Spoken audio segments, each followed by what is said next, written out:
যুক্তরাষ্ট্রের লস অ্যাঞ্জেলেসে বিক্ষোভের সংবাদ প্রচারকালে গুলিবিদ্ধ হয়েছেন অস্ট্রেলিয়ান এক সাংবাদিক।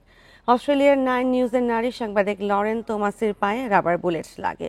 সরাসরি সম্প্রচারের সময় ক্যামেরায় ধরা পড়ে সেই ঘটনা। রোববার লস অ্যাঞ্জেলেসে পুলিশ এবং ন্যাশনাল গার্ডের সেনাদের সঙ্গে সংঘর্ষে জড়ায় বিক্ষোভকারীরা। এ সময় বিক্ষোভকারীরা প্রেসিডেন্ট ট্রাম্পের অভিবাসন নীতির বিরুদ্ধে প্রতিবাদ জানাচ্ছিলেন। সেই ঘটনায় ক্যামেরার সামনে জানাচ্ছিলেন লরেন। এর কয়েক সেকেন্ড পরই তার পায়ে একটি রাবার বুলেট লাগে। বর্তমানে লরেন ও তার ক্যামেরা পার্সন নিরাপদে আছেন বলে জানিয়েছে 9 নিউজ কর্তৃপক্ষ। Protesters moving them on through the heart of LA.